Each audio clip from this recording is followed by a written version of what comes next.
7 tours, 7 summers in yellow. 7 times Lance Armstrong rolled down the Champs-Élysées as if Paris itself was his personal victory lap. But beneath it all was cheating on a staggering scale. And we're not just talking about doping. Lies, intimidation, outright corruption.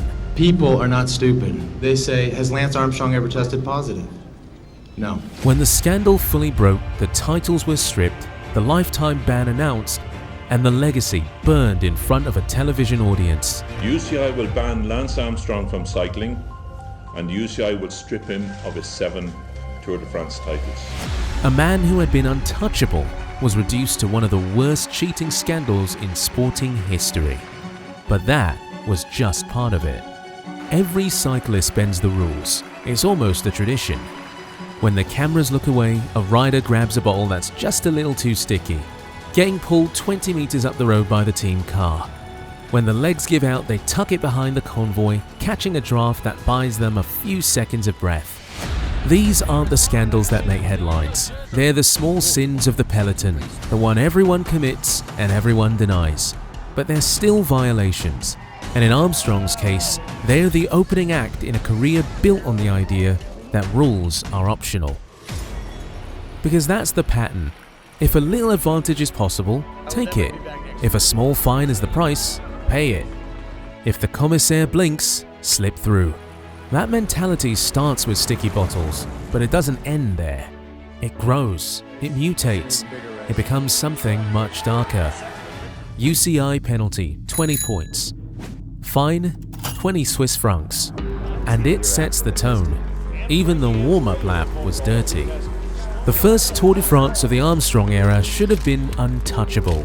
A cancer survivor comes back, wins the greatest race on earth, and plants his flag as cycling's new king.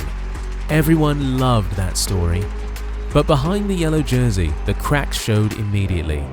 Midway through the race, Armstrong tested positive for corticosteroids, a banned substance, the kind that usually ends a rider's tour on the spot.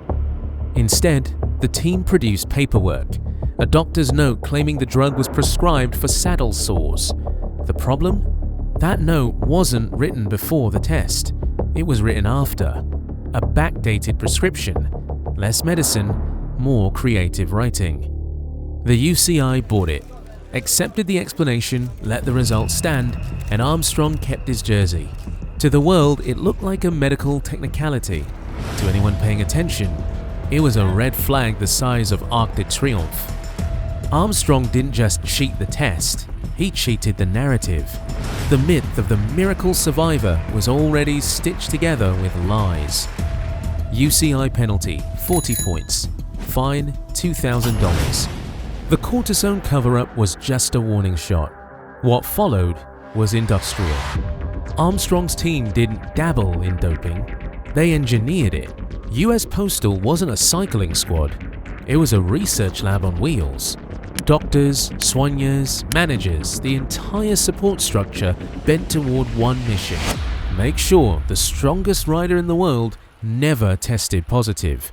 Riders would sit in hotel rooms hooked up to bags of their own blood, reinfusing red cells like it was a pit stop at a Formula One garage. The logistics were insane. Refrigerators hidden in buses, couriers carrying coolers across borders, late-night appointments in anonymous hotels. This wasn't a personal secret, it was a corporate operation. Armstrong didn't just participate, he orchestrated.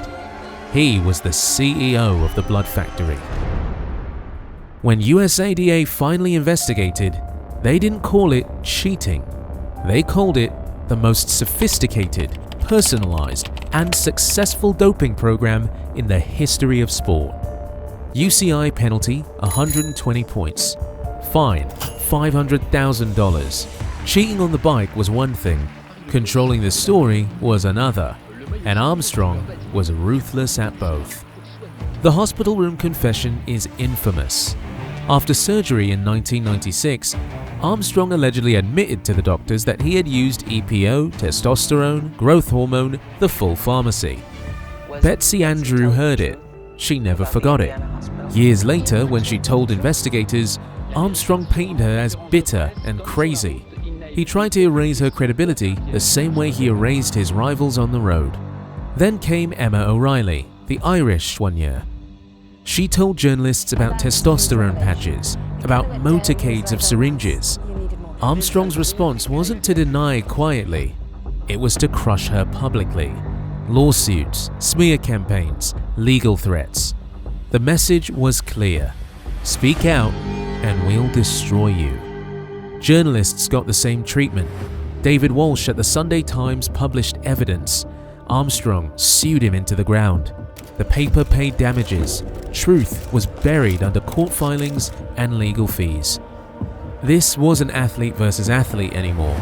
This was intimidation, plain and simple. In my view, I think extraordinary accusations must be followed up with extraordinary proof. Not a fair fight, but a campaign of silence. Armstrong didn't just protect his secret, he weaponized it. UCI penalty, 80 points. Fine, $25,000. Cheating was easy. Silence was priceless. And the UCI? Even they had their price. Silencing the critics worked for a while, but there was one group Armstrong couldn't control: the testers. Or at least, he wasn't supposed to. The UCI had the job of policing the sport, testing samples, catching cheats, and enforcing rules. They were the referees, the watchdogs, the one line of defense between a clean race and total corruption. Except Armstrong found a way to turn even that into an advantage. He wrote checks, large, fat ones, publicly described as donations to help fund anti-doping programs. In reality, they looked exactly like what they were: bribes dressed up as charity.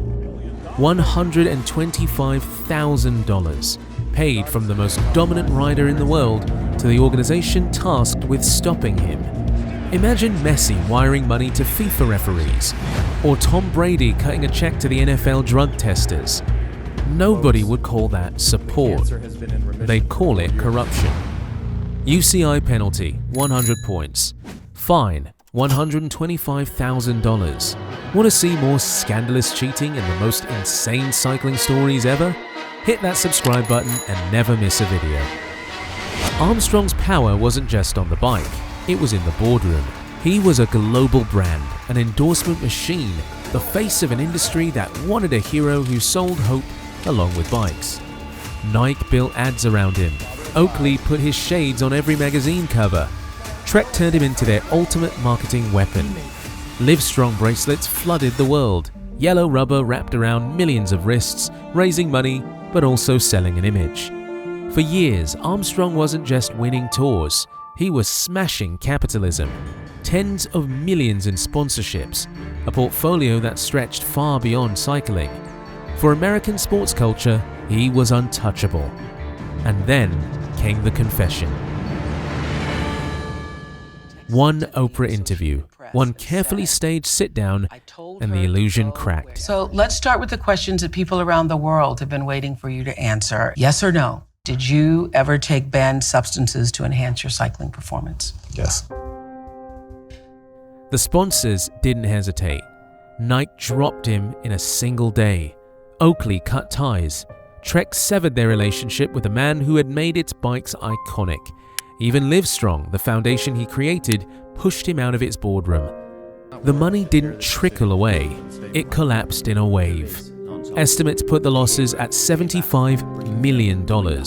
Not theoretical, not projected, actual deals gone.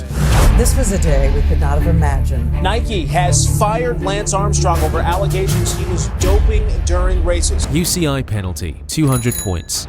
Fine, $75 million. 7 tours built the empire. 1 interview burned it down. But Armstrong's financial penalties were racking up. The fall didn't end with sponsors. It kept going in courtrooms. First came the insurance battle. In 2005, after Armstrong's 7th tour, SCA Promotions refused to pay him a $5 million bonus. They suspected fraud. Armstrong fought back, swore under oath he'd never doped, and won. SCA paid the money plus interest. Years later, when the truth surfaced, that entire testimony unraveled. The arbitration panel ruled against him. Armstrong was ordered to pay back $10 million. Then came the US Postal Service lawsuit. The government accused Armstrong of defrauding his sponsors, a federal agency, by running a doping program while cashing their checks. The case dragged on for years. In 2018, Armstrong settled for $5 million. Between the two cases, that's $15 million gone. Not lost in endorsements, but extracted in legal judgments. Money that once celebrated victory now served as punishment. UCI penalty 100 points. Fine $15 million. The walls finally closed in. Years of rumors, lawsuits, and whispers turned into one defining moment. The USADA report. It wasn't a few pages, it wasn't speculation. It was over 1,000 pages of testimony, affidavits, and sworn statements from teammates and staff. Riders who once stood next to Armstrong in yellow and blue admitted the truth, that the victories were manufactured in blood bags and syringes. George Hincapie, Tyler Hamilton, Floyd Landis, they all flipped, and the story Armstrong swore was impossible suddenly became undeniable. The punishment matched the scale. Armstrong was banned for life from competition. UCI will ban Lance Armstrong from cycling, and UCI will strip him of his 7 Tour de France titles. Lance Armstrong has no place in cycling. Stripped of every Tour de France title, every official win from 1998 onward, his career wasn't just tarnished, it was erased from the record books. UCI penalty, 200 points. Fine, $10 million. Career earnings lost. And that brings us to the final tally. 8 violations, 8 layers of deception, intimidation, and collapse. From sticky bottles to blood transfusions, from fake prescriptions to fake lawsuits, from silencing critics to bribing the watchdogs, every trick stacked on top of the last until the scoreboard looked like something out of a parody. Final scoreboard: 860 UCI WADA violation points, $100,652,200. Millions clawed back in courts. Tens of millions evaporated the moment the lies went public. All the fortune built in 7 summers on the Champs-Élysées went up in smoke. The man, the legend, the winner, the king of UCI violations, exposed, named, shamed, reduced to nothing.